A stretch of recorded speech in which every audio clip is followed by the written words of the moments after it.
क्या माहौल था 2024 नवंबर। प्रति सेकंड आप ये सोचिए कि 500 से 1000 लोग जो हैं आपके ऊपर पत्थर फेंक रहे हैं। 1400 से ज़्यादा यहाँ पे हिस्ट्री सीटर हैं।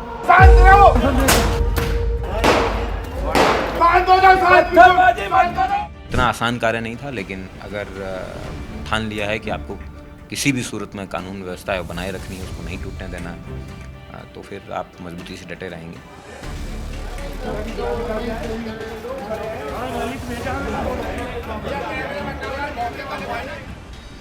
चाहूँगा कि किसी भी पुलिस अधीक्षक को इस तरीके की परिस्थितियों का सामना ना करना पड़े। अपना भविष्य बर्बाद मत करो, चक्कर में नेताओं के अपने नेताओं के चक्कर में अपना भविष्य बर्बाद मत करो।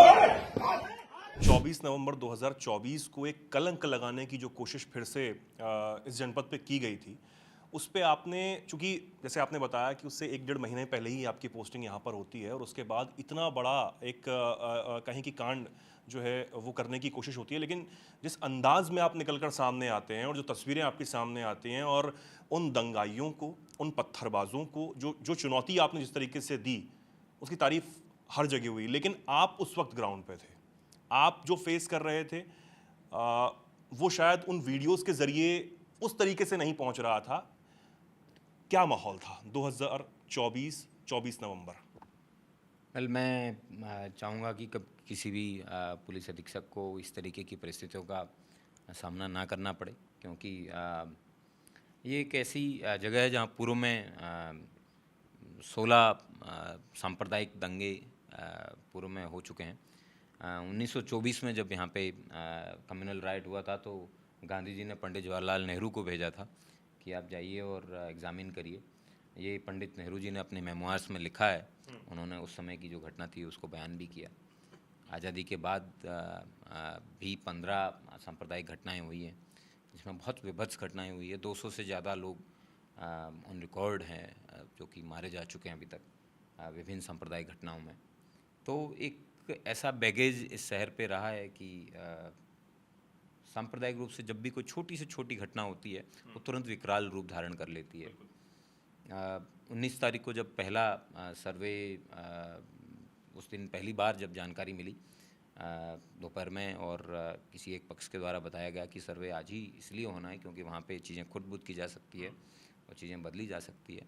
इसके आधार पे उसी दिन सर्वे को करवाने का निर्णय लिया गया, लेकिन वहाँ पे बहुत भारी मात्रा में भीड़ इकट्ठी हो गई और धार्मिक उन्मादी नारे लगाने लगे उसकी वजह से, और अंधेरे का माहौल था। ठंड में अंधेरा जल्दी हो जाता है, तो इसकी वजह से निर्णय लिया गया कि बाद में वो सर्वे करवाया जाना उचित है। उसके बाद में प्रॉपर प्रिकॉशन लिया गया, पीस कमेटी की मीटिंग्स कराई गई। जनपद में 163 BNSS जो कि 144 उसके प्रोक्लेमेशन को वापस जनता को बताया गया। 168 BNSS जो कि रेड कार्ड जिसको कहते हैं पुलिस की पुलिसिया भाषा में, जो 149 IPC हुआ करता था, उसके नोटिसेज लोगों को दिए गए कि आप इस तरीके की किसी प्रकार की कोई गलत कार्रवाई नहीं करें।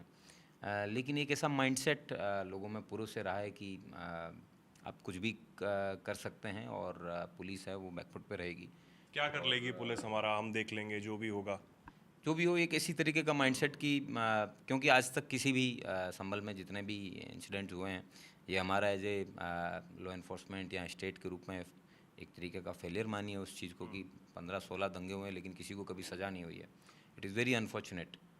तो इस बार हमने नॉट ओनली उस दिन की जो घटना थी वो हुई सो हुई, प्रातःकाल में हमने जितने भी प्रिकॉशंस लेने हैं सारे लिए, लेकिन उसके बावजूद एक ऐसी भीड़ जिसका मकसद ही सिर्फ दंगा फैलाना था, जिसका उद्देश्य ही धार्मिक रूप से इस जगह को चार्ज करना था, और जो भी सर्वे हो रहा था उस टीम पे हमला करना और उस टीम को सर्वे नहीं करने देने का जो उनका उद्देश्य था।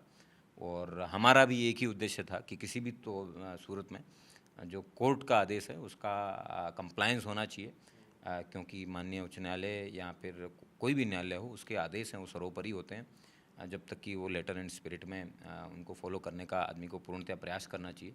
तो उसी मद्देनज़र प्रातःकाल में यही चीज़ें हो रही थी, लेकिन एक ऐसी भीड़ जिसका उद्देश्य पुलिस से लड़ाई झगड़े, उनके ऊपर पथराव, उनके ऊपर फायरिंग, भारी मात्रा में जो पुलिस की और अन्य आमजन की गाड़ियां थी उनको आग लगाना, सब कुछ करने का प्रयास किया। लेकिन उस दिन करीबन, मुझे याद है आज भी, मैं करीबन 16 किलोमीटर के आसपास उस दिन उस शहर में दौड़े हैं लोगों के पीछे, और दंगाइयों को 4 घंटे के अंदर अंदर उस जगह पे जो कम्युनल सिचुएशन उत्पन्न होती, उससे पहले पहले ये सिर्फ पुलिस और प्रोटेस्टर्स के बीच की लड़ाई रही, पुलिस और दंगाइयों के बीच की लड़ाई रही, ना कि दो समुदायों के बीच की। तो मेरे हिसाब से वो बहुत बड़ा अचीवमेंट उस दिन मॉर्निंग में रहा, और उसके बाद में करीबन 12 मुकदमे लिखे गए, और जो कुछ ऐसे क्षेत्र थे जहाँ पे हम भी नहीं गए थे पूर्व में, ना ही कभी उन क्षेत्रों में पेट्रोलिंग हुई थी।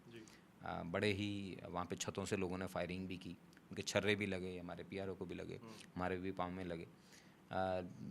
तो प्रयास यही किया गया कि किस तरीके से हमारे पुलिस बल को भी ज़्यादा हानि ना हो, लेकिन दंगा जो है वो दूसरे समुदाय के लोगों की तरफ ना फैले, उसका भरपूर प्रयास किया। और उसी की मद्देनज़र आप देख सकते हैं कि उस दिन जो प्रातःकाल में 9 बजे जो घटना शुरू हुई, वो पौने 1 बजे तक उस पर पूर्ण जनपद के अंदर है वो कंट्रोल कर लिया गया। और किसी भी जो उन्मादी भीड़ है उसके अलावा किसी भी व्यक्ति को या फिर पुलिस के जो लोग हैं उनको जो भी हानि हुई हो, उसमें 28 पुलिसकर्मी घायल हुए। इसमें एक एसडीएम है, उसका पाँव भी फ्रैक्चर हुआ, एक हमारा कांस्टेबल है, उसका फ्रंटल बोन फ्रैक्चर हुआ, एक हमारे सीओ के, हमारे पीआरओ के, हमारे पाँव में छर्रे लगे। लेकिन उस दिन हमने किसी प्रकार से किसी व्यक्ति को नहीं बताया कि किस तरीके की परिस्थितियाँ उत्पन्न हुई है, क्योंकि फोर्स का मनोबल है वो बनाए रखना हमारा महत्वपूर्ण जिम्मेवारी है। और मैं उम्मीद करता हूं कि प्रभावी पैरवी प्रशासन के द्वारा और स्टेट के द्वारा की गई है मुकदमों में उन लोगों को सज़ा दिलाने के लिए जिन लोगों के द्वारा उस दिन घटना कारित की थी, और जल्द ही मैं उम्मीद करता हूं कि उन लोगों को माननीय न्यायालय द्वारा अपना निर्णय है वो दिया जाएगा। और हमारी तरफ से तो यही पैरवी रहेगी कि उन लोगों को है वो कड़ी से कड़ी है वो सज़ा सुनाई जाए। और पहली बार ऐसा होगा इतिहास में, संभल के इतिहास में, कि जिन लोगों ने दंगा कारित करने का प्रयास किया था और उन्माद फैलाने का प्रयास किया था, और माननीय न्यायालय के जो निर्देश हैं, इस तरीके की चीज़ें उनको उल्लंघन करने का प्रयास किया, उनको सज़ा मिलेगी। लेकिन वो बड़ा ही विभत्स दिन था, ऐसा मंजर था। चारों तरफ आंसू गैस के गोले भी अगर हम फेंक रहे थे तो हवा हमारी तरफ थी, तो ना आंसू गैस के गोले इफ़ेक्टिव थे, उसके साथ साथ रबर बुलेट्स और रबर पैलेट्स हैं उनका भी भरपूर प्रयोग किया। लेकिन जो भीड़ थी वो बड़े वेल ट्रेंड, बड़े हैबिचुअल, और उनको साया भी गया। उस टेरेन की उन लोगों को अच्छे से जानकारी थी। और लेकिन हमारे लिए वो जो पॉइंट है, एक मेन मूड पॉइंट है जहाँ से उस विवादित धर्मस्थल में घुसने की जो जगह है, तो हमारा उद्देश्य यही था कि वो लोग वहाँ से ऊपर ना जाएं, और उनका उद्देश्य था कि वहाँ तक पहुँचना। तो सिर्फ उस एक जगह पे प्रति सेकंड आप ये सोचिए कि 500 से 1000 लोग जो हैं आपके ऊपर पत्थर फेंक रहे हैं, और लेकिन आपको उस जगह पे डटे रहना है। तो इतना आसान कार्य नहीं था, लेकिन अगर ठान लिया है कि आपको किसी भी सूरत में कानून व्यवस्था है बनाए रखनी है, उसको नहीं टूटने देना है, तो फिर आप मजबूती से डटे रहेंगे।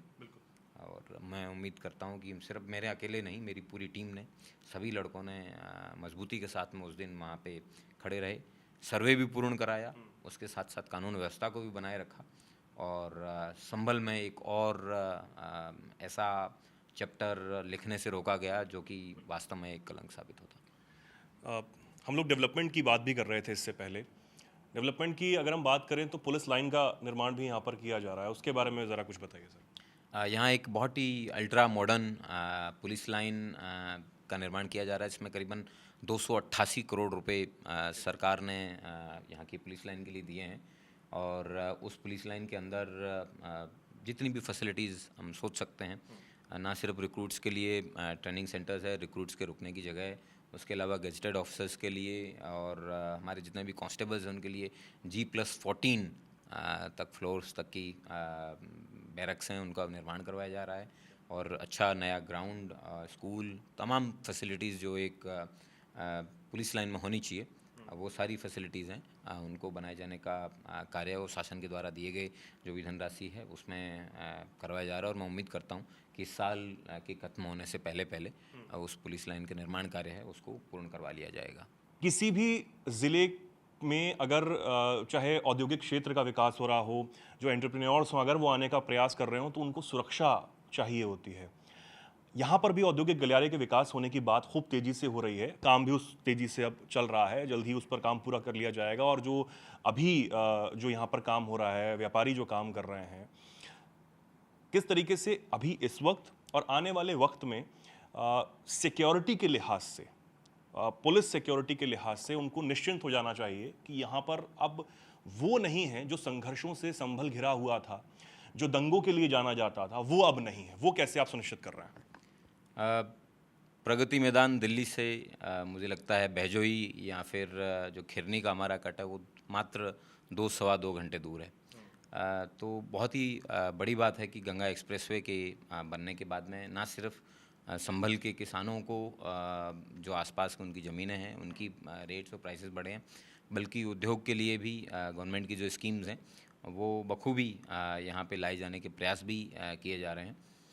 सबसे महत्वपूर्ण है कि संभल का एक बड़ा ही नेगेटिव सी इमेज, एक नो गो जोन की जनपद के अंदर बहुत सारी ऐसी जगह हैं जहाँ पे पुलिस के लोग नहीं जा सकते हैं, प्रशासन के लोग नहीं जाते हैं, इस तरीके की तमाम चीज़ें थी। तो उन सभी नेगेटिविटीज़ को दूर करने के लिए सर्वप्रथम एक सुरक्षित माहौल बनाने का कार्य वो प्रत्येक क्षेत्र में किए जाने का की अपेक्षा थी। उसी के मद्देनज़र आप देख सकते हैं कि यहाँ पे करीबन 200 करोड़ रुपए से ज़्यादा की बिजली चोरी है।